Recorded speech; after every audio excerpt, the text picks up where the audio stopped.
கடந்த வாரம் சட்டத்தரணி ஒருவரும் அவருடைய மனைவியும் சுட்டுக் கொல்லப்பட்ட சம்பவம் உங்கள் எல்லாருக்குமே தெரியும். ஒரு சூப்பர் மார்க்கெட், கீழ் சூப்பர் மார்க்கெட்டுக்கு அருகில் வைத்து அந்த கார் பார்க்கில் வைத்து தலங்கம என்று சொல்லப்படுற இடத்தில் இருக்கக்கூடிய அக்குரேகொட என்று சொல்லப்படுற ஒரு சிறிய பகுதியில் வைத்து தான் அவர்கள் சுட்டுக் கொல்லப்பட்டிருந்தார்கள். இப்போ அந்த சம்பவம் தொடர்பாக பரபரப்பான விசாரணைகள் இடம்பெற்றுக் கொண்டிருக்கிறது.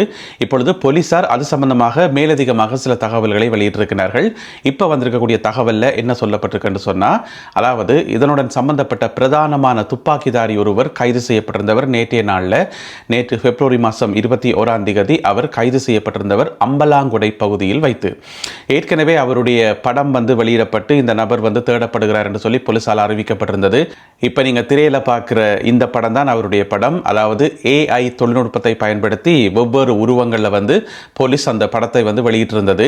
அப்பயே நாங்கள் செய்திகளில் சொன்னாங்க, ஆளை பார்த்தாலே கொஞ்சம் வித்தியாசமாக இருக்குது, இராணுவத்தோட சம்பந்தம் உள்ள ஆள் போல நடக்குது. ஏனென்று சொன்னால் அந்த தலைமுடி வெட்டும் ஆள் இந்த தோற்றத்தை பார்க்கக்குள்ள இராணுவம் மாதிரித்தான் இருக்குன்னு சொல்லி இப்போ போலீசார் வெளியிட்டிருக்கிற தகவல் என்னென்று சொன்னால், அவர் உண்மையிலேயே இராணுவத்திலான் இருந்திருக்கார். முன்னாள் இராணுவ வீரர் ஒரு ஆள் தான் இவர். 2009 வரைக்கும் இராணுவத்தில் இருந்துட்டு 2009 இராணுவத்திலிருந்து விலகி இருக்கிறார். அதாவது இராணுவத்தை விட்டு ஓடையில் சட்டபூர்வமாக விலகி இருக்கிறார். நீங்கள் கேள்விப்பட்டிருப்பீங்கள், 2009 யுத்தம் முடிஞ்ச பிறகு இராணுவத்தில் இருந்து நிறைய பேர் அவர்களுடைய சுய விருப்பத்தின் பேரில் அவர்கள் விரும்பினா விட்டு விலகி போகலாம் என்று சொல்லி அறிவிக்கப்பட்டிருந்தது. அந்த காலப்பகுதியில் இராணுவத்திலிருந்து விலகினவர் தான் இவர். இந்த நபர், அவருக்கு இப்போ 46 வயசு. அவர் தான் இந்த பிரதானமான துப்பாக்கிதாரி. இப்போ இவரோட சேர்ந்து இன்னும் ஒரு துப்பாக்கிதாரியும் இருக்கார் தானே. எனவே அவரும் மிக விரைவில் கைது செய்யப்படுவார் என்று சொல்லி போலீசார் சொல்லியிருக்கிறார்கள். இவரை ஹோமாஹம பகுதி குற்றப்புலனாய்வு பிரிவினர் நேற்று கைது செய்திருக்கிறார்கள். இவரிடமிருந்து கையடக்க தொலைபேசி ஒன்றும் மீட்கப்பட்டிருக்கிறது. அது இப்பொழுது ஆய்வு செய்யப்பட்டு வருது. அதில் நிறைய தகவல்கள் இருக்கலாம் என்று சொல்லி எதிர்பார்க்கப்படுது. எனவே 2 துப்பாக்கிதாரிகளில் ஒருவர் கைது செய்யப்பட்டிருக்கார். அவர் முன்னாள் படைச்சிப்பாய். எனவே மற்றவர் யார்? அவரும் படைச்சிப்பாயா, இராணுவத்திலிருந்து விலகினவரா? இது மாதிரியான கேள்விகள் இருக்கின்றன. எனவே மிக விரைவில் அவரும் கைது செய்யப்படுவார் என்று சொல்லி எதிர்பார்க்கப்படுகிறது. இந்த கைது செய்யப்பட்ட நபருக்கு இப்போ 90 நாட்கள் தடுத்து வைத்து விசாரிப்பதற்கான அனுமதி வழங்கப்பட்டிருக்கிறது. குறிப்பிட்ட இந்த துப்பாக்கிதாரி பயங்கரவாத தடை சட்டத்தின் கீழ் தடுத்து வைக்கப்பட்டுள்ளார். இன்று இடம்பெற்ற வாகன விபத்தொன்றில் 2 இளைஞர்கள் கொல்லப்பட்டிருக்கின்றார்கள். இந்த சம்பவம் எங்கே நடந்திருக்கு என்று சொன்னால், அதாவது கொழும்புக்கும் காலிக்கும் இடைப்பட்ட பகுதியில் பயகல என்று சொல்லப்படுற இடத்துல ட்ரெயின் போய்கொண்டு வந்துருக்குது. கொழும்புலேருந்து காலி நோக்கி ட்ரெயின் போய்கொண்டிருக்கக்குள்ள இவையில் ஒரு கேப் வாகனத்தில் போயிருக்கணும். இப்போ நீங்கள் படத்தில் பார்க்குற மாதிரி ஒரு கேப் வாகனத்தில் போயிருக்கணும். போய் கண்ட்ரோல் இல்லாமல் போய் அந்த ரயில்வே கடவை இருக்குத்தானே, அதுக்கு குறுக்கால கொண்ட வாகனத்தை விட்டு ட்ரெயின் அடித்து அந்த இடத்துலேயே 2 இளைஞர்கள் கொல்லப்பட்டிருக்கிறார்கள். ஒரு ஆளுக்கு 22 வயது, மற்றவருக்கு 28 வயது. இந்த சம்பவத்தில் 3ஆம் நபர் ஒருவர் படுகாயமடைந்து தற்பொழுது மருத்துவமனையில் அனுமதிக்கப்பட்டிருக்கிறார். அவர் மிக ஆபத்தான நிலையில் இருப்பதாக சொல்லப்படுகிறது. இந்த விபத்து சம்பந்தமாக போலீசார் விசாரணைகளை மேற்கொண்டு வருகிறார்கள். புத்தளம் பகுதியில் இடம்பெற்ற கொலை சம்பவம் ஒன்று அப்பகுதியில் மிகுந்த பரபரப்பை உருவாக்கி இருக்கிறது. என்னென்று சொன்னால், 72 வயதுடைய ஒரு முதியவர், அவர் ஒரு முச்சக்கர வண்டி சாரதி, ஆட்டோ சாரதி ஒருவர் கொலை செய்யப்பட்டிருக்கின்றார் நேற்றிரவு. என்ன நடந்திருக்குன்னு சொன்னால், புத்தளத்தில் தில்லையடி என்று சொல்லி இடம் இருக்குதானே, அந்த தில்லையடி பகுதியில் வசிக்கின்ற ஒரு 72 வயதுடைய முதியவர், அவருடைய பேர் அப்துல் லத்தீப். அவர் ஒரு முச்சக்கர வண்டி சாரதி. அப்போ நேற்று 21 இரவு அவருக்கு ஒரு கால் வந்திருக்கு, இந்த மாதிரி ஆட்டோ ஹயருக்கு வருமான்னு சொல்லி. அப்போ அவர் போயிருக்கிறார். வளமையா இந்த மாதிரி ஆட்கள் ஃபோன் பண்ணி ஹயருக்கு வாங்கன்னு கூப்பிடுறது தானே. எனவே அந்த மாதிரி அவர் போயிருக்கிறார்.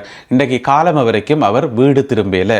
அதுக்கு பிறகு உறவினர்கள் பார்த்துச்சுன்னா என்ன நடந்துன்னு தெரியல. உடனடியாக போலீஸுக்கு அறிவிக்கப்பட்டது. அதுக்கு பிறகு பார்த்தீங்கன்னு சொன்னால், அந்த ஊர் பகுதி மக்கள் ஒரு புத்தளம் சாலை இருக்கு தானே, பிரதான வீதி, அதுக்கு பக்கத்தில் இருக்கக்கூடிய ஒரு கால்வாயில் ஒருவருடைய உடல் இருக்குன்னு சொல்லி கண்டுபிடிச்சு போலீசார் செக் பண்ணி பார்த்தா அது இவருடைய உடல் தான். கொலை செய்யப்பட்டு அந்த ஒரு கால்வாய்க்குள்ள போடப்பட்டிருக்கார். அவருடைய ஆட்டோ களவெடுக்கப்பட்டிருக்கிறது. அதாவது இந்த கொலையாளிகள் ஆட்டோவை எடுத்துட்டு போயிருக்கிறோம். அவருடைய உடல் அந்த கால்வாய்க்குள்ள போடப்பட்டிருந்தது. அவருடைய வீட்டிலிருந்து 2 கிலோமீட்டர் தொலைவில் இருக்கக்கூடிய ஒரு கால்வாயில தான் அவருடைய உடல் கண்டெடுக்கப்பட்டதாக சொல்லப்படுகிறது. எனவே புத்தளம் பகுதி போலீசார் இது சம்பந்தமான விசாரணைகளை மேற்கொண்டு வருகின்றார்கள். எதற்காக இந்த கொலை சம்பவம் நடத்தப்பட்டது? ஆட்டோவை எடுப்பதற்காகத்தான் இந்த சம்பவம் நடந்ததா அல்லது வேறு எதுவும் காரணங்களா என்கின்ற கோணத்தில் போலீசார் விசாரணைகளை முன்னெடுத்து வருகிறார்கள். லண்டனுக்கு வந்திருக்கின்றார் நாமல் ராஜபக்ஷ. உங்களுக்கு தெரியும், இங்கே இருக்கக்கூடிய கேம்பிரிட்ஜ் பல்கலைக்கழகத்திலும் ஆக்ஸ்போர்ட் பல்கலைக்கழகத்திலும் அவர் சிறப்புரை ஆற்றியிருந்தார். அதுக்கு பிறகு புலம்பெயர் அமைப்புகள் தங்களுடைய கடுமையான கண்டனங்களை வெளியிட்டதை அடுத்து இப்பொழுது கேம்பிரிட்ஜ் பல்கலைக்கழகத்தில் அவர் ஆற்றியிருந்த உரை நிறுத்தப்பட்டிருக்கிறது. ஆனால் ஆக்ஸ்போர்ட் யூனிவர்சிட்டியில் அவர் தொடர்ந்து உரையாற்றுவார் என்று சொல்லி எதிர்பார்க்கப்படுகிறது. எனவே அதற்காக அவர் இங்கே லண்டனுக்கு வந்திருக்கின்றார். லண்டனில் இருக்கக்கூடிய விகாரை உருவாக்கப்பட்டு 100 ஆண்டுகள் நிறைவடைவதை முன்னிட்டு அவர் அந்த விகாரைக்கு சென்று அங்கிருக்கக்கூடிய பிக்குமாரிடம் ஆசீர்வாதம் பெற்றுக் கொண்டதாக சொல்லப்படுகிறது. எனவே அவர் மிக விரைவில் ஆக்ஸ்போர்ட் பல்கலைக்கழகத்தில் உரையாற்றுவார் என்று சொல்லி எதிர்பார்க்கப்படுகிறது. இதுக்கிடையில பார்த்தீங்கன்னு சொன்னா இதற்கு எதிராக, இவருடைய வருகைக்கு எதிராக கண்டன போராட்டங்களும் ஏற்பாடு செய்யப்பட்டிருக்கின்றன.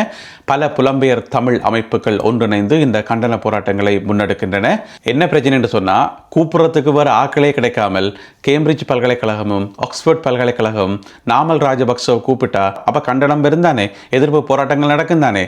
என்னென்று சொன்னால், இலங்கையில் அவர் இனப்படுகொலைகளோட சம்பந்தப்பட்ட ஒரு நபர், அந்த குடும்பத்தோடு சம்பந்தப்பட்ட நபர், இலங்கையை சூறையாடிய லஞ்ச ஊழலில் திளைத்த ஒரு குடும்பத்திலிருந்து வந்த ஒரு ஆள் தானே அவருக்கான அடையாளம். அது ஒரு பக்கம். அதை விட பிரித்தானியாவில் இங்கே இருக்கக்கூடிய பல்கலைக்கழகங்கள், இங்கே இருக்கக்கூடிய பட்டப்படிப்புகளை ஏமாத்திக்கார். பொய்யான டாக்குமெண்ட்ஸ் கொடுத்து அவருக்குரிய அந்த சட்டமானி பட்டமே ஒரிஜினலா இல்லையான்ற ஒரு கேள்வி இங்கால ஒரு பக்கம் போய்கொண்டிருக்குது. எனவே இப்படியான பிரச்சனைகள் உள்ள ஒரு ஆளை ஆறாவது சிறப்புரையாற்ற கூப்பிடுவீனமா? அப்போ கண்டனம் இருந்தானே, அப்போ எதிர்ப்பு போராட்டம் நடக்கும் தானே. எனவே அந்த 2 பல்கலைக்கழகங்களும் யோசிச்சிருக்கணும்.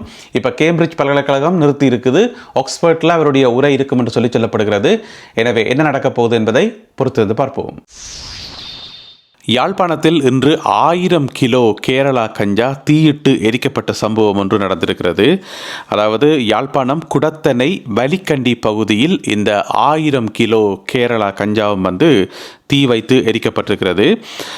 யாழ்ப்பாணம் பரிசுத்துறை நீதவான் நீதிமன்றத்தினுடைய களஞ்சி அறையில் சேமிக்கப்பட்டு கடந்த காலங்களில் விசாரணைகள் இடம்பெற்று இப்போ விசாரணைகள் எல்லாம் நடந்து முடிந்ததை அடுத்து இந்த கேரளா கஞ்சா 1000 கிலோ கேரளா கஞ்சா தீயிட்டு எரிக்கப்பட்டிருக்கிறது இன்று ஞாயிற்றுக்கிழமை. இந்த கேரளா கஞ்சா பரிசுத்துறை, வல்வெட்டித்துறை மற்றும் நெல்லியடி போன்ற பகுதி போலீசாரால் கடந்த காலங்களில் கைப்பற்றப்பட்டது என்று சொல்லப்படுது. எனவே ஒற்றையடியாக 1000 கிலோ கேரளா கஞ்சா எரிக்கப்பட்டது ஒரு முக்கிய நிகழ்வாக பார்க்கப்படுது. கடந்த காலத்திலேயும் முதலும் ஒரு தடவை 950 கிலோ கேரளா கஞ்சா எரிக்கப்பட்டிருந்தது யாழ்ப்பாணத்தில். அதுக்கு பிறகு பார்த்தீங்கன்னு சொன்னால் கிட்டத்தட்ட அதே எண்ணிக்கையிலான அளவுள்ள கேரளா கஞ்சாக்கள் மற்றும் இதர போதைப் பொருட்கள் புத்தளம் பகுதியில் எரிக்கப்பட்டிருந்தன சில வாரங்களுக்கு முதல்.